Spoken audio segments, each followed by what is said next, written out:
having a child is something that most of us take for granted. But what happens if you weren't that lucky? Imagine what it would feel like to want a baby more than anything else in the whole world. Today you're going to hear the heartbreaking story of this couple who say that they were scammed by this woman. They say she promised them that they could adopt the twin babies she was pregnant with happily. They sent her thousands of dollars for bills, for a nursery, for anything to ensure the delivery of healthy baby twins. But they got the shock of their lives. She was never even pregnant. Now she's on her way to jail. But first, she's going to come face to face for the first time with the couple she lied to. Later in the show, we'll meet a woman who is convicted of trying to sell her own 2 babies for $10,000. The stories are very shocking, but they're true. And you're going to find out we hope you'll find out what would drive people to commit what we think are unthinkable crimes. First, I want you to meet Rhonda and her husband Larry. They say that their hearts were broken after they were scammed by a young woman named Lisa, who promised them that they could adopt the twins that she was carrying. They sent her money. They even went to visit, did you not? Yes, we went to visit her because the twins were about ready to be born. So she was in her ninth month. Mm-hmm. I should also let you know that Lisa is joining us via satellite. One of the reasons is that Rhonda and Larry said it would just be too painful for them to sit next to a woman who they say really set about destroying their lives. That's right. And we're going to hear from Lisa in a little while. But first, let's start with you. Tell us first how you got involved with her in the first place. Had you been trying to have children? Yes, we'd went through years of infertility, and we decided we wanted to adopt. We basically went to the adoption agencies, and we got hooked up with one in Indianapolis where we live. And they're very reliable, but it was taking a long, long time. You know, it'd been like 2 years and like no leads. 2 years, no leads. So what did you do? We had like a private attorney in case anything privately came up with a baby, and they informed us about a place in Southern California that like advertises with 800 numbers for girls. If they're pregnant, they call this number, and you know, you can get hooked up with somebody that way. We assumed a lot of things when we sent them $4,800, but right away we got some leads on some babies. And now, if you haven't had a lead in 2 years with the city or the state, and suddenly you have a lead, okay, you're not worried about the $4,800. Right. So what happened? We got some leads that, you know, that they didn't really pan out, and then they called us one night real late and said, there's a gal in North Carolina, she's pregnant with twins, a boy and a girl. This was late December, it was right after Christmas, they're due February 2nd. And her and her husband are married, they have 3 other children, but they can't afford, and they just want to give these little babies up for adoption. And she sounds really sweet, real southern little sweet voice. And I called her that night and talked to her and told her our sad story and about losing our son Nathan. And another couple from Pittsburgh also called her. Well, she chose us because of our sad story. So what happened when you went down to meet her? When we went down to meet her, we left on a Friday night, January 12th, and we went down to meet Lisa. We got there, she was just really sweet, a very large lady. I certainly thought she was pregnant. I mean, I've been pregnant, and she was a lot bigger than I was. And she took us around town and showed us the hospital where the babies were going to be born, like that Monday or Tuesday by cesarean section, and showed us where the doctor's office was, where she went to the doctor. And did you meet the doctor? No. Okay. Did you meet any relative of hers? No, just her husband. You met her husband? We met her husband. Okay. You learned something horrible on the second day of your visit. What did you learn? Well, the second day started out, we went back shopping again to the baby superstore. Lisa's idea to buy outfits for these little babies because it was going to be early. Who paid for the outfits? I did with my charge card. And we proceeded to go back to Walmart because she was going to return some of this merchandise that she bought previously that week. Then she had a rough time trying to return it. They wouldn't take it back because the check she wrote hadn't cleared the bank and there wasn't enough money in her checking account. And we were just kind of standing back. We wasn't really, listening to what all was going on. So I didn't know really what had happened with that situation. After we returned back from the baby superstore, though, I pulled into the driveway where the hotel was, where we were all staying. And the whole parking lot's full of police and sheriff's cars and jeeps and what were they doing there? I had no idea at the time. When I opened the door to my van and Lisa got out, the police officer said, "Hi, Lisa, I see you've been up to it again." Up to what? I didn't know. He immediately handcuffed her and took her and put her in a Jeep, and I didn't see Lisa anymore. So right. At that point, I didn't know what was going on. What did the police tell you? They told me she wasn't pregnant, that she was just large. How did you feel? At first, I didn't believe them. I thought, oh no, they don't know. I know she's pregnant. Later on, I was devastated. I felt like I'd lost my son all over again, only now 2 babies. What happened to Lisa as a result of her scamming you? Well, she got in a lot more trouble. A lot more was found out about her. She's still out free, running around. But she is, to our understanding, still doing crime. She's out on bail. Mm-hmm. She also scammed another couple at the same time she was scamming us. Another couple from Pittsburgh. She pretended to be someone else. Tell me, Larry, what this experience has done to your lives. Well, personally, I really don't trust a whole lot of people anymore. And even the people that from your show, when they contacted us, I just said, they're not real. They're not real. I mean, Sally show's calling us right. Mm-hmm. But you get a great distrust of people, and that's basically the whole thing. You just don't trust anybody no more because you figure everybody's out to get you. It takes a long time. Yeah, because Lisa, you think you might have just hurt us, but you didn't. Do you have that picture? Mm-hmm. I don't know if your camera can get a close-up of this. Where should I put it? Right there. Who is that? This is my husband's father and his stepmother, and they had bought us a little version of an adopted baby book, and they went and bought us a second one for that baby, the second baby. And this is taken of them a few days before we left to come down there to be with you. You broke their hearts too. You broke my mother. My mother came with us to take care of these babies. She was 72 years old. You broke her heart. You broke his parents' heart. You broke our family's heart, our friends' heart, not just us. As you know, Lisa and her husband are standing by via satellite. Lisa has something that she wants to tell you, and I know you told us it would be very difficult to face her once again. You may leave or you may stay and hear what she has to say. She will not be here in this building. Would you stay? We've talked about it, but I think we're going to stay. Yeah. We'll be right back.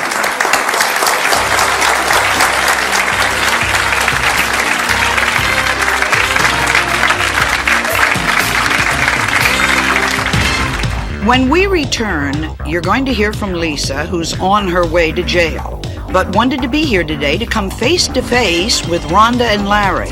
You may be shocked by what she has to tell them.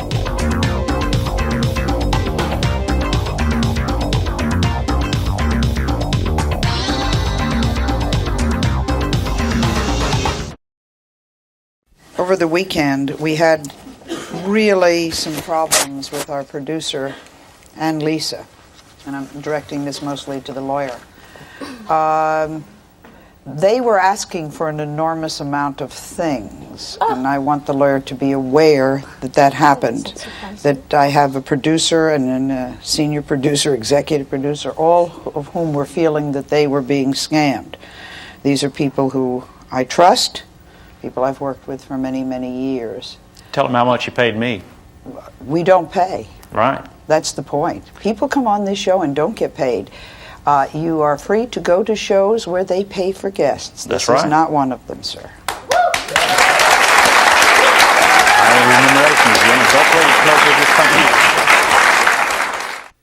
In case you're just joining us, we have heard from a couple, Rhonda and Larry, who say that they really have suffered the cruelest blow when they were scammed by a woman who led them to believe that they were going to be able to adopt the twin babies that she was carrying, only to discover that she was lying and had not really been pregnant. Rhonda and Larry, I know it's very difficult for you to hear from Lisa again after what she did to you, and that's why we have her on satellite. I think it's important for us to understand how and why someone could betray you this way. Lisa, you have some explaining to do. How did you possibly come up with this kind of a scheme? Well, Sally, it wasn't a scheme at first. I was pregnant, but I had miscarried. I had miscarried a few weeks before I had even talked to Rhonda and Larry. I had went through that's a lie, Lisa. I had went through two You were miscarriages. fixed while you were in prison the first time. Are you saying that you have knowledge that she... Yes. When the detectives came that day, they said, Lisa's not pregnant. She was fixed when she was in prison the last time. There's no way Lisa is Sally, pregnant. Yeah, is that true, Lisa? No, that is not true. You And, knew you were not pregnant. Why did you tell them you were? when Yeah, Lisa, why? That's what I want to Just hear. Why? allow us to understand why, Lisa. At that time, I had just gotten over a miscarriage, and I was so many things were going on in my life. So what? Why did you tell me you were 9 months pregnant, Lisa? 9 months. You were ready to give birth to twins. Lisa, your story don't hold water, huh? Lisa, Yes, Sally. why did you allow them to come and visit you? Just so many things was going on. I wanted to meet him. I wanted to talk to him. I mean, it was just that crazy. was your reason? I don't realize the hell that she's been through, the hell I've been through when I had to bury my own son. Your only son. My only son, I had to bury him because she was in the hospital. I had to make all the funeral arrangements and everything. You don't understand any of this, Lisa. You're just money hungry, babe. don't That's all you care. are. You You're don't money care. hungry. You just wanted to scam us. That's all you wanted to do. You just I wanted got to one scam question, us. Lisa. Lisa, I got one question. It don't have nothing to do with money. What was your plan for telling them that you were not really pregnant? I was going to sit down and I was going to talk to them. I was going to take them to my mom's house and sit down and let my mother talk to them. See, they're up there telling a bunch of lies, and y'all believe me. What? Okay. Oh, come on, Lisa, what? They're up there saying, number one, they're saying I had my tubes tied in prison. That's a lie. Lisa, How are whether the you got twins fixed or right now not. then, Lisa? What are they now? Lisa, whether you got fixed in prison or not, you weren't pregnant. You were that not has nothing pregnant, to do Lisa. with this, really. You Where are weren't those twin pregnant. babies Where's we're the twins supposed we to was gonna have? adopt? Lisa, you told our producers you're being sentenced in a few weeks. Thank God. Why would you want? Thank God. Why would you want to be here today? Tell her I can't hear somebody. Lisa, Can I respond to that? Can I you're respond to that? being sentenced. Let him respond to it. My lawyer respond to it. Well, I'm asking Lisa why she wants to be here. She's not being sentenced. She's not been arraigned. She's not pled guilty. She's not had a trial. She did I don't know plead where you got guilty. that. And what I wanted to say to you, Rhonda and Larry, was that I think the world of you guys. I do, and I'm sorry. That's why you did to us what you did? Is that why you Talk did that? Sally, can I please speak? Yes, please go ahead. I'm sorry that y'all got caught up in the middle of this whole mess. I don't wish any bad on y'all. I don't wish any kind of harm on y'all. I think you're wonderful people, and We are wonderful people. I just came to this show to tell you that I'm sorry. Lisa, let me tell you Lisa. something. Are you done? I think, Lisa, I think personally the reason you came to this show with your lawyer and everything else is to get some sympathy out of us so you can show it at your trial. And, hon, it ain't going to happen. You're not getting no sympathy out of me.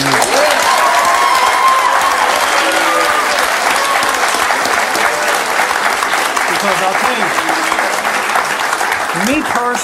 you, me personally, I can deal with people like you, but what you did to my wife here is unforgivable. Lisa, I fell in love with your little son and your little daughter that you were going to give to me. But you know what? The only place they ever existed was in my heart and your corrupt mind. Lisa, can I clear something up? You told our producer, Elise, that because you've caused Rhonda and Larry so much pain, you have come up with a way to make up for what you've done. What is the way in which you are going to make up for what you've done? I had just told them that because I had caused them so much pain, that if I do get pregnant and I do have a baby, Lisa. No way, Lisa. No. I don't want your baby. I'm sorry, Lisa. I don't want your babies. Lisa, all I want from you is my money back, baby. That's all I want from you. You have ever. any more kids, you keep them. And I don't even want your lame apology because I don't believe you're sorry. If you were sorry.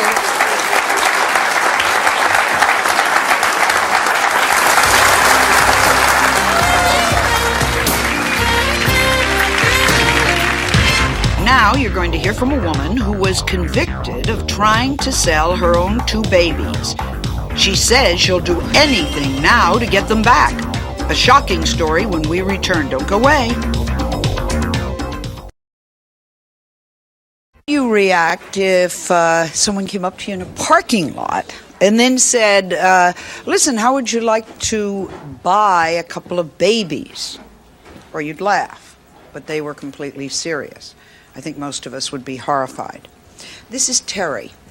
Terry is the mother of 2 babies who were both taken away from her, and she probably will be not able to get them back. Is that correct? never. Never. One reason is because Terry was convicted of trying to sell her own children. Terry, how did you get into this mess? I was in jail for legal matters with my husband. This lady that I looked up to as a role model had spoke with me over the phone, and she was in jail, or I was in jail. She was not. No. Yes. I was in jail at the time over legal matters. The foster parents, which is adoptive parents now, who has my children, had spoke to this lady and told her that she would help me and my husband over my legal matters if we would give them our children. They would help you with legal matters if you give them the children. So that was like devising a scheme, right? Yes. Did you go along with the scheme? They had had our children. Right, they were foster parents to the children. Yes, they had, our children was done in their custody. You got caught because somebody gave you an envelope filled with money. Is that true? Correct. Yet you said you didn't want to sell the children. How do you explain that? The day that we got caught, we was at the park, and the foster parents, adoptive parents, we was there and asked me to hand this envelope to my husband. Asked you to hand the envelope. Did you know what was in the envelope? No. Were you not curious what was in the envelope? Yes, and when we were arrested, when we were surrounded, I got out and asked the officer to open the envelope and show me what was in it, and he refused to do it. Were you convicted of this crime? I was not convicted of selling my children. I was convicted of attempting to receive illegal payment for child placement. What was the What was the sentence? I spent 103 days in jail, and I got 2 years probation. Where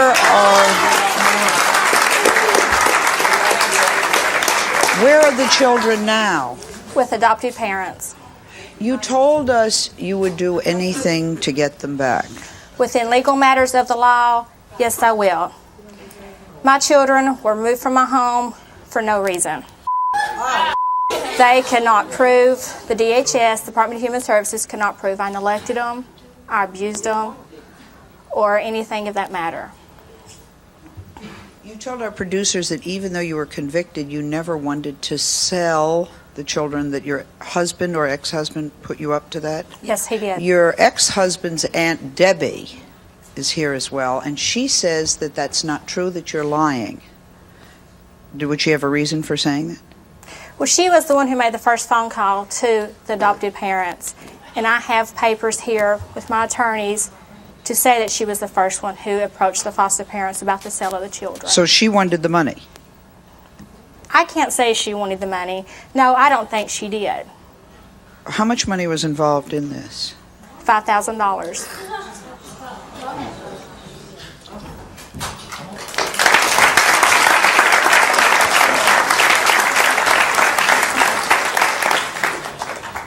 Aunt Debbie, Yes. you told us that it was very important for you to be here today. Why?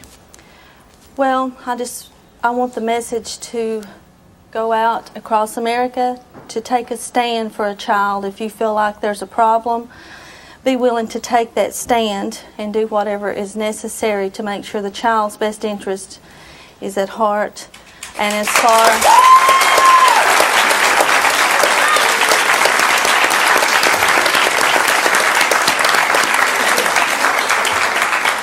Tell us what Terry said at the jailhouse when she was arrested for selling the babies. Well, at the park, I was told I did not know anything about this until they were already arrested and were taken to the jail. At the park, she asked to see the money, and I was also told that when she was at the jail, before she was taken upstairs to her cell, that she just wanted to see it one more time. The money. The money. Is that true? No, it's not. If you didn't know anything about the sale of the children, then why do I have this paper? Why do I have that? What is the paper? This is the motion where I had weekend visitations for the children. I don't care for anybody reading this paper. She went to DHS. She also went to the local sheriff and tried to involve me in the crime. I was never involved, but DHS felt like that it was to the children's best interest to investigate everything, and I admire them for that. I mean, I wanted what was best for the children, and that's exactly what happened. We'll be right back.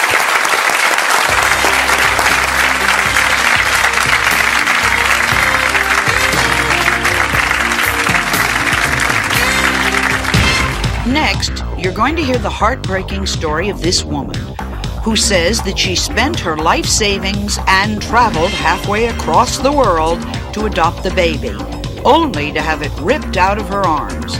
And she's not alone. A story you can't afford to miss. Don't go away.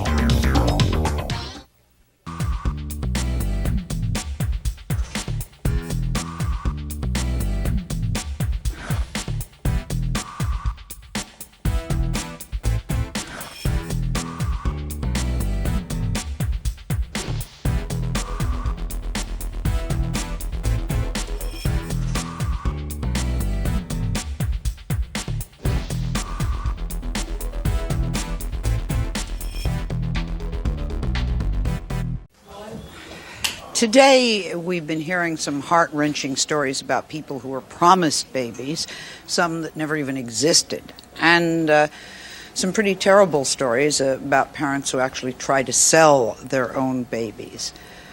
My next guest, Millie, says she too was scammed and had a baby taken from her in a very brutal way.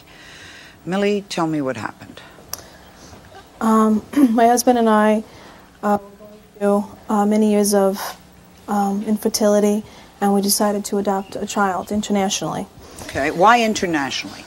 Because we felt that there were too many risks domestically. What kind of risks? Perhaps that the birth mother would change her mind or come forward. So we contacted an agency by the name of Today's Adoption Agency. Mm-hmm. And How did you find this agency? Through a friend of a relative. Who was also using the agency. And we contacted one of their representatives, and we went to her home, and she showed us photographs of children, and she showed us a little boy, and she told us that the procedure takes approximately 6 to 8 months to be completed, and 19 months later, I still don't have my son. Tell me what has happened to you. You say you spent your life savings. How much have you spent? Approximately $40,000. Where did the $40,000 go?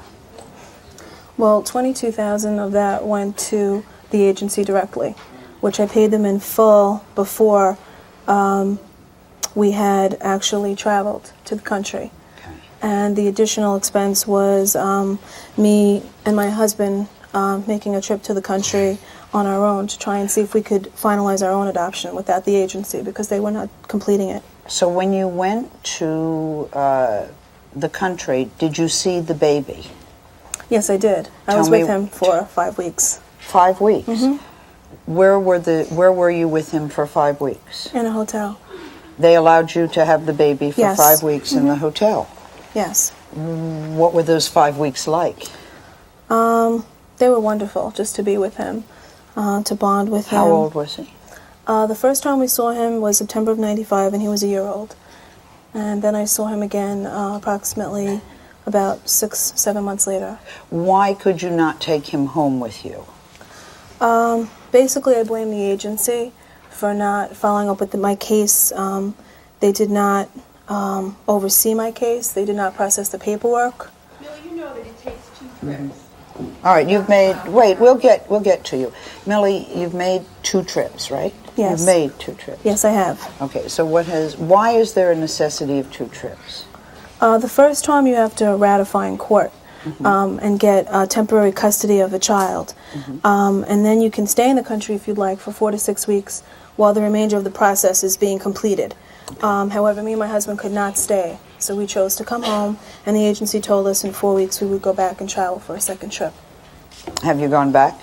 Yes, I have on my own. The agency kept telling me, in the beginning of November, we called the agency to find out what was happening with our case, and they told us it'll be 2 more weeks. Be patient, 2 more weeks.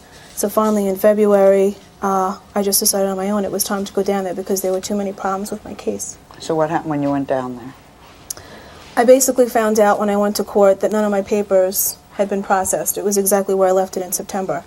The agency was not following up with my attorney in the country to finalize the case. How long has this been since they told you could have a child in what amount of time? 6 to 8 months. 6 to 8 months. How long has it been?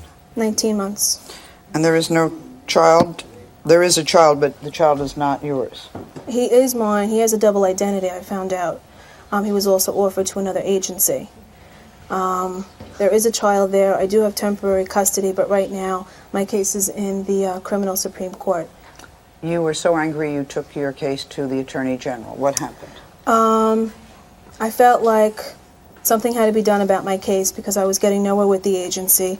They just kept telling me, Mrs. Kalika, you're listening to rumors and lies, and you just have to be patient, spend this time with your husband. So we decided to take action on our own, and we hired an attorney, and we also contacted the Attorney General's office and told them of our case. We have Attorney General Dennis C. Vacco's statement. Today's adoption agency has had more complaints against it in the last 5 years than any other voluntary adoption agency in the state of New York. The defendants have engaged in a clear pattern of unlawful and fraudulent conduct both in Pennsylvania and New York. Pennsylvania has refused to renew the agency's license in that state. We are currently seeking to enjoin them from engaging in business here being New York State. As the chief legal officer of the state of New York, it is my job to protect the hundreds of vulnerable families that might be victimized by greedy con artists at a very emotional and financially stressful time. My office has won a court order temporarily barring today's adoption agency from engaging in any new business collecting fees from families in New York State. I will continue to fight on behalf of the families who have been duped by this company. This is from the Attorney General of the state of New York. We're going to take a break. We'll be right back.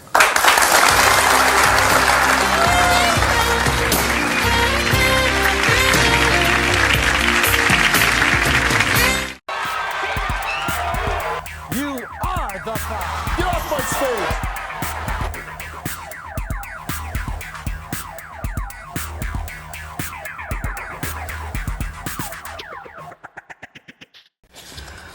We invited today's adoption agency to join us on the show. At first they accepted, and not to our surprise, later on they changed their mind. I know you are not the only one who feels that you were scammed. No, there's many others. All my friends are here, and there's many countries involved also. How many people are in our audience who've had similar experience with this adoption agency? At least 6 couples today. At least 6 couples. Okay. Raise your hand if you're one of them.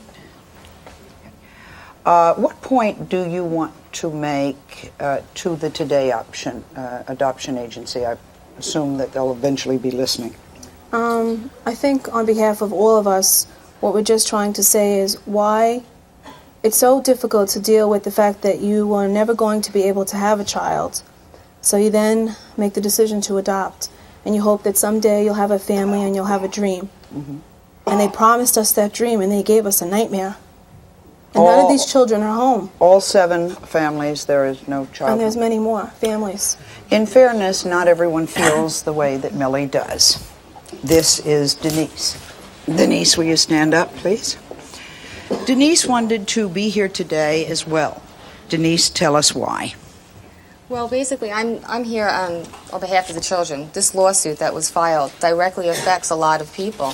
How? Well, first of all, when the lawsuit was filed, it put a TRO, which is a temporary restraining order, on all the adoptions, which means that every single solitary adoption was literally stopped. In fact, the only way that we found this out was by watching a press conference held by the Attorney General and other families. We had to watch the evening news to find out that our adoptions had been literally stopped.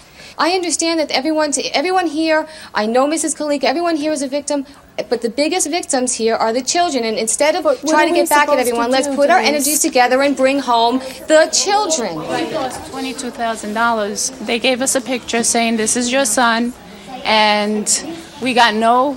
But what about the children that are there? We got no you really child. Think, Millie, this is helping Stephen come home? Do you think that this is helping She stole Stephen our come money. home? I don't think... They're going to help you when they help my daughter. How do you figure that by being quiet?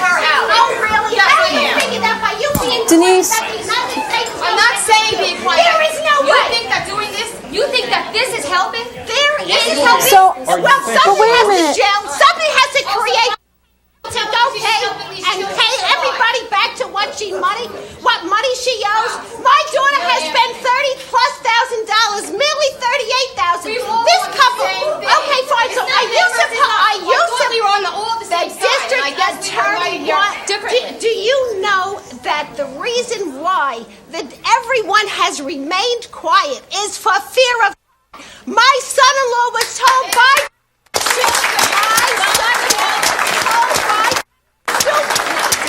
That if you don't come across with the remaining portion of that money, you will never see that child, and she will be placed in a foster home. Is this someone who has a conscience? I am not defending the agency. Well, then don't you sit there and say to be quiet. Is that what's going on here? How dare you sit there and be quiet?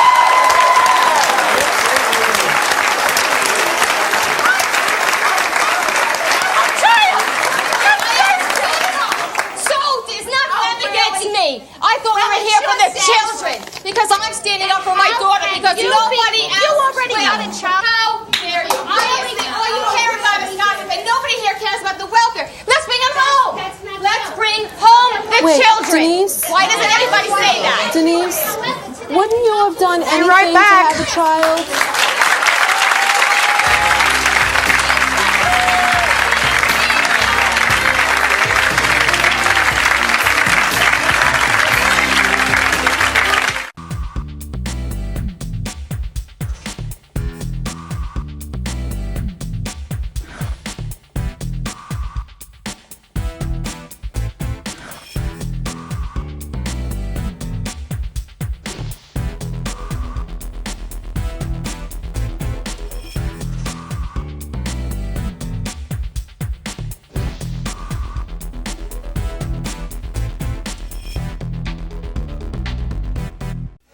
Please meet Dr. Linda Vito.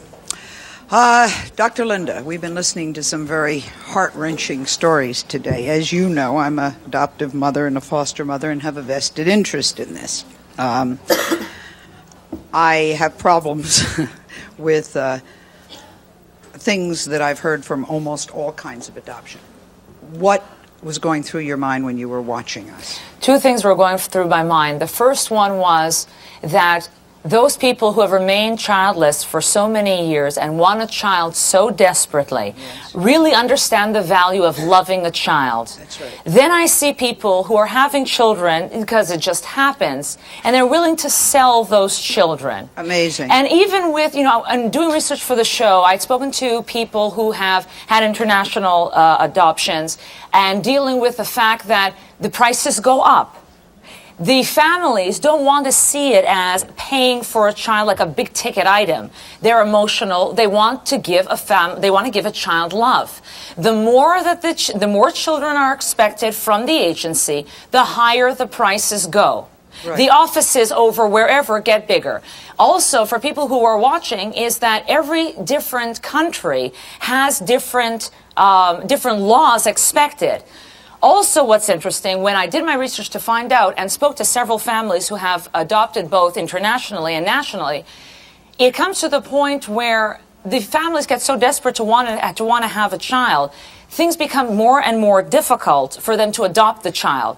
One woman said, I think very eloquently, she said to me, when a private family wants to have a child, it's their business. When you want to adopt a child, it becomes the world's business. That's right.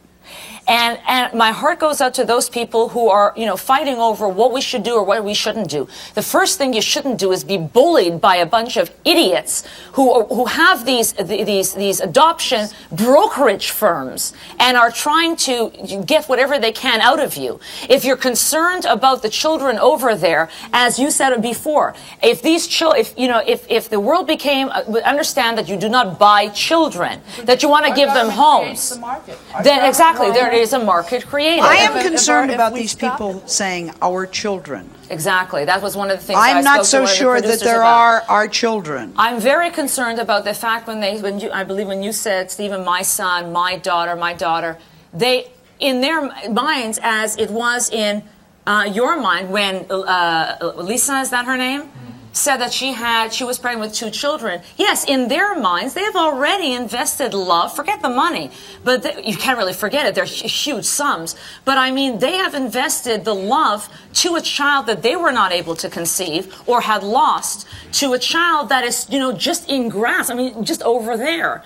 And I'm concerned, and I hope that all of you, are seeing somebody or talking to the good agencies, Sally. I have to tell you this, that good agencies will make sure to have social workers working at the agencies themselves. They will have psychologists for the families that are taking in the child and for the birth mothers that are giving the child to the adoptive families. They have home visits for the family. They have aftercare where they come and see whether or not you're doing a good job with the child.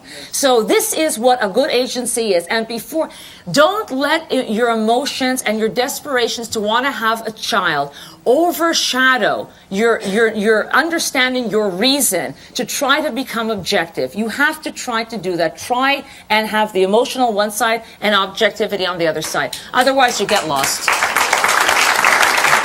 There are good adoption agencies. Right. They wait a year. They make tremendous home visits. They visit every person in your family. There's no quick and easy, nor should there be, way to get a child. But you're right. If they're starting to charge those fees, and they are. There's an adoption agency in a southern state that has a bidding war on. They have 2 families right now who are bidding. It started at 20, it went to 40, it went to 60, it went to 125,000. But that's why people like Lisa try to get away with it. You see, they understand that this is same baby, agencies. 2 families. Exactly, but that's why they say they're ready to sell children in parking lots, because they know what they're going through. A child is not a commodity. For these people, it's the most important thing in the world to give love to a child. For others, the meaning of the life of the child is about the same as a high-ticket item that you get in a department store. Exactly. That's very, very, very scary. I mean, what can we do? There has to be better ways. If I hear all these stories and you hear them every day, why can't we get better licensing obligations, more probationary periods? Why doesn't, we have all these issues going on and all these tragedies happening everywhere, so why don't we all stand together? I mean, what about congressmen and senators and everybody involved? Why doesn't everybody, instead of just having all these conversations all the time, why don't we take a final stand and do something? A lot of us want to help. I really have great problems with the corruption that exists in many overseas adoption agencies. I'm sorry, I've been there, done it, seen, talked to them, and it's almost Everyone I know who's successfully done that has paid vicarish under the table. Every single one. I hope my friends don't mind me saying this. The answer is because adoption is not in our country a centralized thing. It's like our liquor laws. It is independent in each state, each county, and that's what's wrong. The same as the liquor laws. You can drink on a Sunday, one state, and go across a line and not drink the next day, and that's the same with the adoption. Well, so there's no one who has a vested interest. We'll be right back.